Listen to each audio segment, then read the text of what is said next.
बच्चों आज जो हम लोग टॉपिक पढ़ने जा रहे हैं उसका नाम है कैलेंडर। कैलेंडर बहुत ही इंपॉर्टेंट टॉपिक है।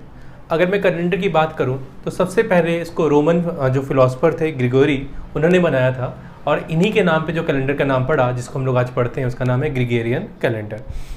अगर मैं बात करूं तो जो सबसे पहले कैलेंडर बना था वो बनाया था जूलियस सीजर ने, और इनके जो कैलेंडर में कुछ खामियां थी, कुछ गलतियां थी जिसको सुधारा था ग्रिगोरियन ने। तो इसीलिए जो आज हम लोग साइंटिफिक कैलेंडर पढ़ रहे हैं उसका नाम है ग्रिगोरियन कैलेंडर। ठीक है, तो अगर मैं कैलेंडर की बात करूं तो कुछ बेसिक चीज़ें आपको पता होनी चाहिए। अगर आपको पता है तो एक बार आप इसको रिपीट कर लीजिए, लर्न कर लीजिएगा। तो अगर मैं दिन और सप्ताह की बात करूं तो आप सबको पता है in a week there are 7 day, after 7 day 8 day is repeated, यानी कि एक सप्ताह में बेटा दिन होता है 7 और हर 7 दिन के बाद जो 8वां दिन होता है वो रिपीट होता है। अगर मैं बात करूं कि अगर आज संडे है तो 7 दिन बाद भी क्या होगा, संडे होगा, यानी कि एक सप्ताह में दिन होते हैं 7 और हर 7 दिन के बाद जो 8वां दिन होता है वो क्या होता है, रिपीट होता है। अगर मैं बात करूं कि आज अगर सोमवार है तो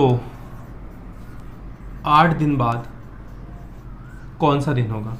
अगर आज मंडे है तो 8 दिन बाद कौन सा दिन होगा।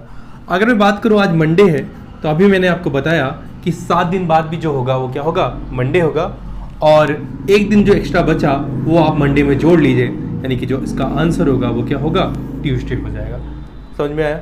अगर मैं आपसे बोलूं कि आज मंडे है, 21 दिन बाद कौन सा दिन होगा, तो आप बोलोगे सर अगर आज मंडे है तो 7 दिन बाद भी मंडे होगा, 7 दिन बाद भी मंडे होगा और 7 दिन बाद भी मंडे होगा, यानी कि यहाँ पे कुछ नहीं बचा, यानी कि 21 दिन बाद भी जो राइट आंसर होगा वो क्या होगा, मंडे होगा। अगर मैं पूछूं 14 दिन बाद कौन सा दिन होगा तो भी क्या होगा, मंडे ही होगा। अगर मैं पूछूं 28 दिन बाद कौन सा दिन होगा तो भी क्या होगा बेटा, मंडे ही होगा। अगर मैं बात करूं, इसको ध्यान से समझिएगा, अगर मैं बोलूं कि आज मंडे है और 23 दिन बाद कौन सा दिन होगा, इसको ध्यान से देखिएगा। अगर मैं 23 में 7 का भाग करूं, एक क्वेश्चन बना कि सर 7 का ही भाग क्यों, तो आप सबको पता है कि एक सप्ताह में जो दिन होते हैं वो कितने होते हैं, 7 होते हैं, तो इसलिए मैंने यहाँ पे 7 का भाग किया, तो 7 या 21 और रिमाइंडर कितना बचा, 2।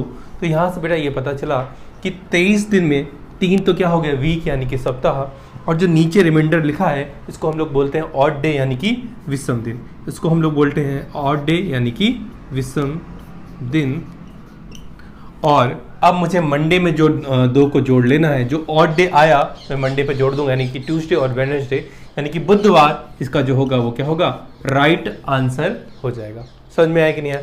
अब यहाँ पर ध्यान से देखना, मैंने बोला था कि अगर आज मंडे है तो 21 दिन बाद कौन सा दिन होगा, तो आप सीधा 21 में 7 का भाग करोगे तो 7 तियां 21 और रिमाइंडर बचेगा 0, यानी कि बेटा यहाँ पे 21 दिन में 3 तो सप्ताह हो जाएंगे लेकिन जो विषम दिन बचेंगे वो 0 बचेंगे, इसीलिए मैंने मंडे पे यहाँ पे 0 को जोड़ा था और आंसर क्या मिला था, मंडे मिला था। ये तो बेसिक चीज़ें हैं जो आपको पता होनी चाहिए, क्या होते हैं ऑड डे, 7 का भाग क्यों करते हैं, तब जाके आपके कॉन्सेप्ट क्या होंगे, क्लियर होंगे। अगर मैं बात करूँ इसके बाद तो बेटा आपको मंथ के बारे में बहुत अच्छे से नॉलेज होनी चाहिए। अगर आपको मंथ के बारे में नॉलेज है तो क्वेश्चन बिल्कुल इजी हो जाएगा। तो याद रखना कि हमारे 2 मंथ होते हैं, 2 प्रकार के मंथ होते हैं, या तो 30 का होता है या तो 31 का होता है। फरवरी की अभी बात नहीं कर रहे, अभी हम बात करें 30 या फिर 31 की। तो बचपन में टीचर ने हमें बताया था जो ऊपर वाले पोर हैं वो हमारे कितने दिन के हो जाते हैं, 30 दिन के हो जाते हैं, बाकी हमारे कितने के हो जाते हैं, 31 दिन के हो जाते हैं। अगर मैं कॉन्सेप्ट की तरफ चलूँ तो याद रखना हमारे 4 महीने ऐसे होते हैं जिसमें दिन होते हैं 30, यानी कि अप्रैल, जून, सितंबर और नवंबर। बाकी जो दिन होते हैं वो कितने के होते हैं, 31 के होते हैं। तो याद रखना बेटा अप्रैल, जून, सितंबर और नवंबर ये होते हैं कितने के, 30 के। बाकी के जो मंथ होते हैं वो कितने के होते हैं, 31 के होते हैं। अब एक क्वेश्चन यहीं पे बन जाता है कि 30 दिन वाले महीने में कितने विषम दिन होते हैं, यानी कि 30 दिन वाला जो महीना होता है उसमें ऑड डे कितने होते हैं, या फिर 31 दिन वाला जो महीना होता है उसमें विषम दिन कितने होते हैं। तो याद रखना कि जो 30 वाला महीना होता है वो होता है अप्रैल, जून, सितंबर और नवंबर। बाकी के जो रिमेनिंग मंथ होंगे वो कितने के होंगे, 31 के होंगे। अगर बेटा मैं बात करूं कि ये 30 दिन में कितने ऑड डे होंगे यानी कि विषम दिन होंगे, तो ध्यान से देखना, अगर मैं 30 में 7 का भाग करूं तो 7 चौक 28 और रिमाइंडर कितना बचा, 2, और यहाँ पर जो विषम दिन बचे वो 2 बचे। अब एक क्वेश्चन ये बना कि विषम दिन क्या होते हैं, तो याद रखना विषम दिन यह वह दिन होते हैं जो सप्ताह के रोटेशन में बेटा शेष बच जाते हैं, वही क्या कहलाते हैं, विषम दिन कहलाते हैं। अगर मैं बात करूं 2 की, तो 30 की जो वैल्यू हो जाएगी 2 हो जाएगी। कहाँ पर और कैसे यूज करेंगे जब हम लोग क्वेश्चन को सॉल्व करेंगे तो उसको आपको मैं बताऊंगा। अब बात करें 31 की, जो रिमेनिंग मंथ है वो हमारे 31 के हो जाएंगे, तो आपको 31 में बेटा भाग करना है 7 का, तो 7 चौक 28 और रिमाइंडर बचा कितना 3, तो 31 की जो वैल्यू हो जाएगी वो कितनी हो जाएगी 3। यानी कि यहाँ पे ये पता चला कि 30 दिन में भी 4 सप्ताह होते हैं, 31 दिन में भी 4 सप्ताह होते हैं। 30 की वैल्यू होती है 2 और 31 की वैल्यू होती है 3, यानी कि अप्रैल, जून, सितंबर और नवंबर की वैल्यू हुई 2। बाकी जो रिमेनिंग मंथ है फरवरी को छोड़कर वो सारे कितने के हो जाएंगे, वो हो जाएंगे 3 के हो जाएंगे। अब इसके बारे बाद में आपको बताता हूँ फरवरी के बारे में। फरवरी बहुत ही इंपॉर्टेंट है बेटा, आप सबको पता होगा, या तो फरवरी होगी 28 की या तो फरवरी होगी 29 की। अब ये कैसे पता चलेगा कि फरवरी 28 की होगी कि फरवरी 29 की होगी? चलिए, या तो फरवरी होगी 28 की या तो बेटा फरवरी होगी 29 की। अब पता कैसे चलेगा? जैसे कि मैं इस साल की बात करूं, जैसे कि बेटा ये जो साल है हमारा वो 2020 है और जो पिछला हमारा वर्ष था वो 2019 था। अगर मैं 2019 में 4 का भाग करूं तो ध्यान देना, अभी क्वेश्चन बनेगा कि 4 का ही भाग क्यों कर रहे हो। अभी सिर्फ इतना समझो कि अगर मैं 2019 में 4 का भाग करूं और साल ना कटे तो बेटा वो साल हो जाएगा आपका नॉर्मल ईयर या फिर ऑर्डिनरी ईयर, और हिंदी में हम इसे बोलेंगे साधारण वर्ष बोलेंगे। अगर साल 4 से ना कटे तो वो साल होगा नॉर्मल ईयर या फिर ऑर्डिनरी ईयर। याद रखना, अगर आखिरी की 2 संख्याएं 4 से कट जाएं तो पूरी की पूरी संख्या भी 4 से कट जाती है, तो पूरी में भाग देने की कोई जरूरत नहीं है, सिर्फ आप 19 में भाग दीजिएगा। नहीं कटेगा तो ये साल नॉर्मल ईयर या फिर ऑर्डिनरी ईयर होगा। अब बात करता हूं इसकी 2020 की, यही वर्ष हमारा 2020 में अगर मैं 4 का भाग करूं तो आखिरी की 2 संख्याएं 4 से कट जाएंगी, तो आप बोलोगे कि अगर आखिरी की 2 संख्या 4 से कट गई तो अब जो इसकी फरवरी होगी वो 28 नहीं 28 प्लस 1 यानी कि 29 दिन की होगी। मैं आपको डिटेल में भी बताऊंगा कि फरवरी 29 दिन की ही क्यों होती है, इसमें हम एक दिन को ऐड क्यों कर देते हैं, वो मैं आपको आगे बताऊंगा, डिटेल के अंदर बताऊंगा। अब दूसरा मेरा क्वेश्चन आप लोगों से ये है कि 28 दिन में कितने विषम दिन होंगे। तो अभी आप लोगों ने पीछे विषम दिन निकाला यानी कि ऑड डे निकालना सीखा है, तो कुछ नहीं, सीधा 28 में आपको 7 का भाग करना है, तो 7 चौक 28 और रिमाइंडर बचा 0। यानी यहाँ से ये पता चला कि 28 जो दिन होते हैं उसमें 4 तो हो जाते हैं वीक यानी कि सप्ताह, और जो ऑड डे होते हैं यानी कि विषम दिन होते हैं वो होते हैं 0, यानी कि 28 की जो वैल्यू हो जाएगी वो हो जाएगी 0। समझ में आया? अब आगे अगर मैं बात करूं 29 की, तो 29 में अगर आप भाग करोगे बेटा 7 का, तो 7 चौक 28 और रिमाइंडर बचा 1, यानी कि 29 दिन में 4 तो हो गए सप्ताह और 1 जो हो गया वो ऑड डे हो गया यानी कि विषम दिन हो गया। तो 29 की जो वैल्यू हो जाएगी वो क्या हो जाएगी 1। फिर से मैं रिपीट करवा देता हूँ आपको। हम लोगों ने पढ़ा था कि एक सप्ताह में दिन होते हैं 7 और हर 7 दिन के बाद जो 8वां दिन होता है वो क्या होता है, रिपीट होता है। उसके बाद मैंने आपको बताया था सप्ताह मंथ के बारे में। मंथ के बारे में मैंने बताया या तो मंथ 30 का होगा या तो मंथ 31 का होगा। 30 में जब आपने 7 का भाग किया था तो रिमाइंडर बचा था 2, तो 30 की वैल्यू हो गई 2, और 31 में जब आपने 7 का भाग किया था तो वैल्यू कितनी आई थी 3, तो 30 की वैल्यू हो गई 2 और 31 की वैल्यू हो गई 3। इसी प्रकार 28 की वैल्यू 0 और 29 की वैल्यू 1 हो गई। ये मैं इसलिए बता रहा हूँ कि जब हम लोग क्वेश्चन को सॉल्व करेंगे तो बिल्कुल आसान हो जाएगा हमें याद रखना, तो इतना याद रखो। चलिए आगे चलते हैं हम लोग। अब हम लोग बात करते हैं बेटा ईयर यानी कि साल की। तो आप सबको पता है साल या तो 365 का होगा या तो 366 का होगा। अब ये कैसे पता चलेगा कि ये साल 365 का है कि 366 का है? चलिए बताता हूँ मैं आपको। या तो साल होगा 365 का या तो साल होगा 366 का। जैसे कि अभी मैंने आपको बताया कि 2019 जो हमारा पिछला साल था उसमें अगर मैं 4 का भाग करूं, मैथ का ये रूल है, अगर 19 कट जाएगा 4 से तो वो साल हो जाएगा हमारा लीप ईयर, लेकिन ये नहीं कटा तो ये साल हमारा कैसा हो गया, नॉर्मल ईयर। अब नॉर्मल ईयर है तो इसकी जो फरवरी होगी वो कितने दिन की होगी, 28 दिन की होगी। जब फरवरी 28 दिन की होगी तो जो टोटल डेज होंगे वो 365 होंगे। चलिए आगे चलिए। अगर आप 366 में यानी कि जो 366 मैंने लिखा है साल 2020 ले लेते हैं, और अगर आप 4 का भाग करोगे तो 2020 यानी कि 20 4 से कट जाएगा, तो ये साल हमारा हो जाएगा लीप ईयर, यानी कि अब जो इसकी फरवरी होगी वो 28 + 1 यानी कि 29 दिन की होगी। यानी कि यहाँ पे जो दिन होंगे वो 365 नहीं, 365 + 1 यानी कि 366 हो जाएंगे। समझ में आया कि नहीं आया? अब एक क्वेश्चन बना कि 4 का ही भाग क्यों किया, वो मैं आपको आगे बताऊंगा। अभी सिर्फ इतना समझो कि फरवरी 28 की हुई यानी दिन हुए 365, और फरवरी 29 की हुई तो दिन हुए कितने, 366।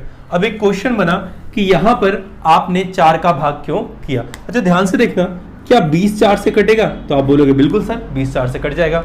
क्या 21 कटेगा? नहीं कटेगा। क्या 22 कटेगा? नहीं। 23 भी नहीं कटेगा। लेकिन अगर आप 24 लिखोगे तो 24 कट जाएगा 4 से, यानी यहाँ पे ये पता चला कि हर चौथा वर्ष क्या होता है, लीप वर्ष होता है। जब हर चौथा लीप वर्ष होता है तो हम यहाँ पे किसका भाग करते हैं, 4 का भाग करते हैं। 28 कट जाएगा, 32 कट जाएगा, यानी कि हर चौथा वर्ष जो होता है वो लीप वर्ष होता है, इसलिए मैं यहाँ पे किसका भाग करूंगा, 4 का भाग करूंगा। अब अगला क्वेश्चन ये है कि 365 जो दिन है उसमें कितने विषम दिन होंगे, यानी कि 365 दिन में कितने ऑड डे होंगे, यानी कि एक नॉर्मल ईयर में कितने विषम दिन यानी कि ऑड डे होते हैं। बहुत सारे क्वेश्चन बन सकते हैं इसमें, कोई नहीं। विषम दिन निकालने के लिए आप सबको पता है कि आपको देना है भाग किसका, 7 का। ये बड़ा कंफ्यूजिंग होता है कि विषम दिन निकालना यानी कि ऑड डे निकालने और लीप ईयर निकालने में क्या होता है। तो याद रखना, ऑड डे यानी कि विषम दिन निकालने में हम सिर्फ 7 का भाग करते हैं, और अगर एग्जामिनर लीप ईयर की बात करेगा तो हम उसमें किसका भाग करेंगे, 4 का भाग करेंगे। याद रखना इस चीज को। जब मैं 365 में 7 का भाग करूंगा तो बेटा 7 × 35, रिमाइंडर बचा 1, और 7 दूनी 14, और रिमाइंडर बचा 1। यानी यहां से ये पता चला कि बेटा एक नॉर्मल ईयर यानी कि एक ऑर्डिनरी ईयर में 52 तो क्या हो गए, सप्ताह यानी कि वीक हो गए, 52 तो वीक हो गए। लेकिन यहां पर जो एक आया है हम उसे बोलेंगे ऑड डे यानी कि विषम दिन। तो 365 की जो वैल्यू हो जाएगी वो कितनी हो जाएगी, 1 हो जाएगी। ये सब जब आप प्रैक्टिस करोगे तो अपने आप आपको याद हो जाएगा। अब उसी प्रकार अगर मैं 366 में 7 का भाग करूंगा तो जो रिमाइंडर आएगा वो 2 आएगा, वो आप लोग कर लीजिएगा। तो जो उसकी वैल्यू आएगी वो 2 आएगी। तो याद रखिए, मैं फिर से एक बार रिपीट करवा देता हूं आपको कि अगर आप 30 वाले महीने की बात करोगे तो अप्रैल, जून, सितंबर और नवंबर इनकी वैल्यू होती है 30, और 30 की वैल्यू होती है 2। रिमेनिंग मंथ जो हो जाएंगे फरवरी को छोड़कर उनकी वैल्यू होती है 31, और 31 की वैल्यू होती है 3 होती है। इसके बाद बात करें फरवरी की, तो फरवरी या तो होगी 28 की या तो होगी 29 की। फरवरी 28 की तब होगी जब आप साल में 4 का भाग करोगे और आखिरी की 2 डिजिट नहीं कटेंगी तो होगी नॉर्मल ईयर होगी, यानी कि साधारण वर्ष होगी। और उस साल की जो फरवरी होगी वो कितने दिन की होगी, 28 दिन की होगी। और जो अगर साल लीप ईयर होगा और अगर आखिरी के 2 अंक साल के कट जाते हैं तो वो साल लीप ईयर होगा, यानी उसकी वैल्यू कितनी हो जाएगी, 29, और 29 की जो वैल्यू हो जाएगी वो हो जाएगी आपकी 1 हो जाएगी। अब बात करते हैं 365, तो 365 की वैल्यू 1 और 366 की वैल्यू कितनी हो जाएगी, 2 हो जाएगी। तो ये बेसिक चीजें हैं जो आपको आना बहुत जरूरी है। अगर ये चीजें क्लियर है तो कैलेंडर बिल्कुल ही आपके लिए क्या हो जाएगा, इजी। चलिए कुछ क्वेश्चन को हम जल्दी से सॉल्व करते हैं। जैसे बेटा ये क्वेश्चन है हमारा कि यहाँ पर लिखा है कि इनमें कौन सा वर्ष ऐसा है जो लीप वर्ष नहीं है। अगर मैं 00 की बात करूं, ये 00 की बात करूं तो आपको पता है कि ये सब एक शताब्दी वर्ष है। शताब्दी वर्ष यानी कि 100 साल बाद।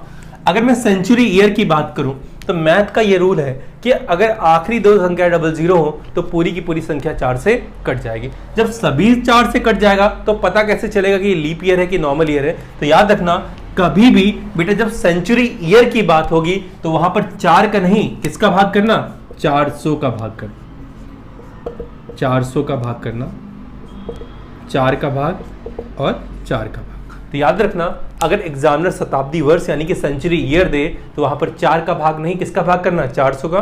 क्यों? क्योंकि मैथ का ये रूल है, अगर आखिरी की संख्या 00 हो तो पूरी की पूरी संख्या 4 से कट जाती है। और इसकी और भी डिटेल है, मैं आपको आगे जब कॉन्सेप्ट बताऊंगा, थोड़ा डिटेल में जाऊंगा तब मैं आपको आगे बताऊंगा इस चीज के बारे में। तो जब मैं 400 का भाग करूंगा 1800 में तो ये बेटा नहीं कटेगा, यानी मैं इसको बोलूंगा नॉर्मल सेंचुरी ईयर यानी कि साधारण शताब्दी वर्ष। 400 का भाग जब 1900 में करोगे तो ये भी नहीं कटेगा, तो आप इसको बोलोगे NCY यानी कि साधारण शताब्दी वर्ष।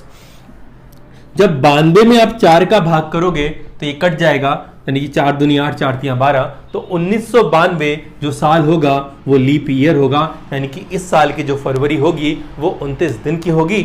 अगर मैं 1982 में 4 का भाग करूंगा तो ये नहीं कटेगा, यानी कि ये भी हमारा कैसा हो जाएगा, नॉर्मल ईयर हो जाएगा। ठीक है बेटा, चलो अगला क्वेश्चन देखते हैं हम लोग। चलिए बेटा क्वेश्चन देखते हैं हम लोग कि 22 दिन में कितने विषम दिन होंगे। तो विषम दिन निकालने के लिए आपको पता है कि हम भाग किसका करेंगे, 7 का। तो 7 तियां 21, रिमाइंडर बचा 1।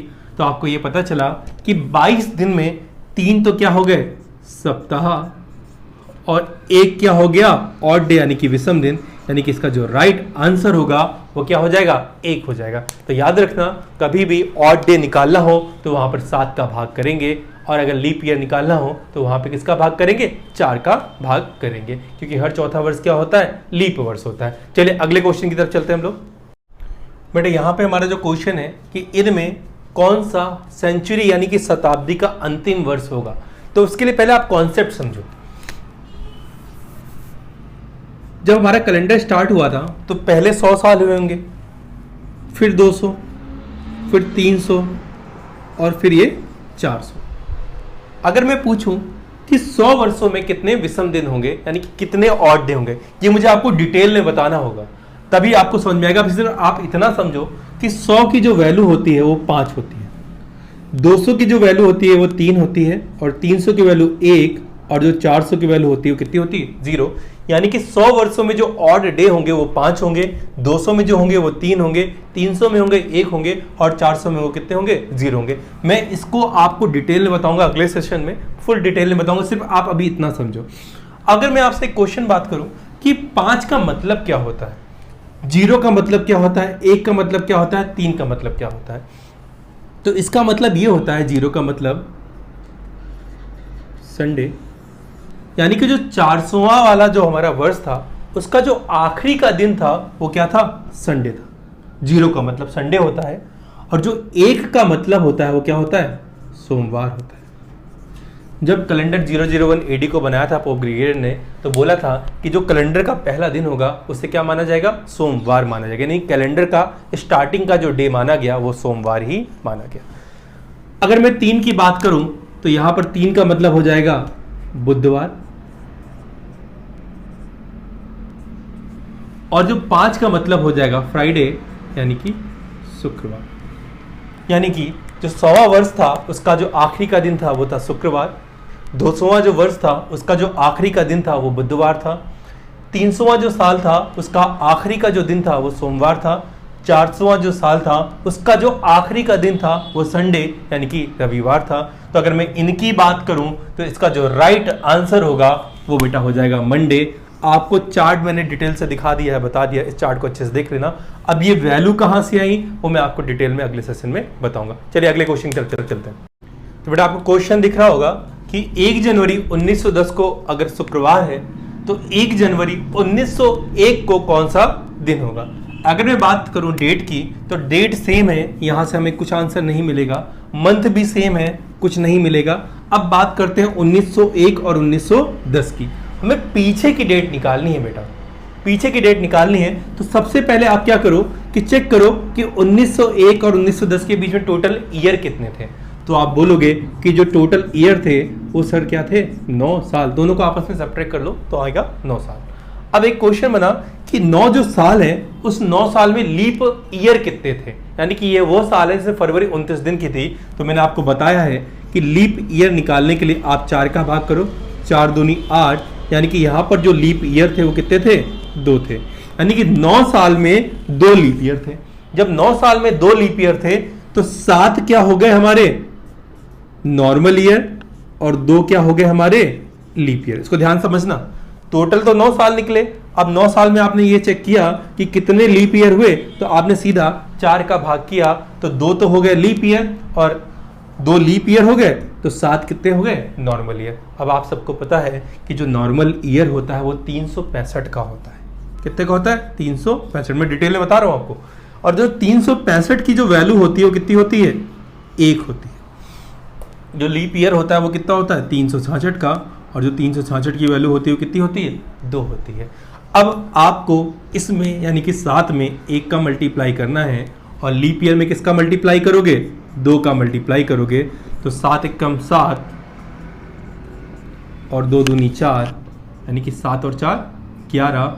अब 11 को आपको छोटा करना है, तो 11 में आप किसका भाग करोगे? 7 का। अब 7 एकम 7 और कितना बचा? 4। तो बेटा याद रखना, हमें पीछे का डेट निकालनी है, यानी कि 1901 निकालना है, यानी कि हमें फ्राइडे में 4 को घटाना होगा। तो याद रखना, या तो आप फ्राइडे में 4 को घटा दो, या फिर आप क्या करो, फ्राइडे में 3 को जोड़ दो। याद रखना, जोड़ना ज्यादा आसान रहता है घटाने की अपेक्षा। मैंने फिर से बोला, या तो फ्राइडे में 4 को घटा दो, या फिर फ्राइडे में क्या कर दो, 3 को जोड़ दो। तो जो आपका आंसर होगा शुक्र, शनि, रवि और सोम, यानी कि इसका जो राइट आंसर होगा वो क्या हो जाएगा? मंडे, यानी कि सोमवार। या तो घटा दो या तो जोड़ दो। अब मान लो हमें -4 ना होके -5 होता, या तो शुक्रवार में 5 घटा दो, या फिर शुक्रवार में 2 क्या कर दो, जोड़ दो, तो भी आपको इसका राइट आंसर मिल जाएगा। एक क्वेश्चन और ऐसा ही करते हैं हम लोग। चलिए बेटा, सेम वैसा ही क्वेश्चन है। अगर आप देखोगे तो 20 मार्च 1999 को मंडे है, तो 21 मार्च 1599 को कौन सा दिन होगा? अब याद रखना, या पीछे वाले क्वेश्चन में डेट सेम थी, मंथ भी सेम था, तो कोई दिक्कत नहीं थी, लेकिन यहां पर क्या है, डेट अलग है। तो याद रखना कि ऊपर हमेशा होनी चाहिए छोटी संख्या और नीचे होनी चाहिए बड़ी संख्या, तभी इन दोनों को आप आपस में क्या कर सकते हो, घटा सकते हो। तो 21 में 20 घटाओगे तो 1 आएगा। याद रखना, हमेशा ऊपर होनी चाहिए छोटी संख्या और नीचे होनी चाहिए बड़ी संख्या। अगर ये ऊपर होती और ये नीचे होती तो क्वेश्चन पूरा क्या हो जाता, हमारा चेंज हो जाता। तो यहाँ पर 1 मिल गया। आगे आप चलोगे तो मंथ सेम है, तो यहाँ से कुछ मिलना नहीं है। अब बात करूं इसकी 1999 और 1599 की, अगर आप इसको आपस में सब्ट्रैक्ट करोगे तो जो डिफरेंस आएगा वो 400 का आएगा। जो डिफरेंस आएगा वो कितने का आएगा? 400 का आएगा। अब एक मेरा क्वेश्चन आप लोगों से ये है कि 400 वर्षों में कितने विषम दिन होंगे? अभी मैंने आपको पीछे चार्ट बताया था, जहां पर मैंने आपको बताया था कि 100 की वैल्यू 5, 200 की वैल्यू 3, 300 की वैल्यू 1 और 400 की वैल्यू 0। मैं अभी आपको कैलेंडर की उत्पत्ति बताऊंगा, तो वहां पर मैं आपको बहुत डिटेल में बताऊंगा कि ये वैल्यू कहां से आई। तो आपको मैं पहले ही बता चुका हूं कि जो 400 की वैल्यू होती है वो कितनी होती है? 0। अब जब 400 की वैल्यू 0 होती है तो 1 और 0 को अगर आप ऐड करोगे तो आपको जो मिलेगा 1, यानी कि अगर आप सोमवार में 1 जोड़ोगे तो इसका जो राइट आंसर होगा वो क्या हो जाएगा? मंगलवार हो जाएगा। तो बेटा आज के लिए इतना ही। इस बेसिक चीज़ों को अच्छे से याद कर लो। कल यानी कि अगले सेशन में हम लोग इनके सारे क्वेश्चन बहुत डिटेल में सॉल्व करेंगे। ठीक है।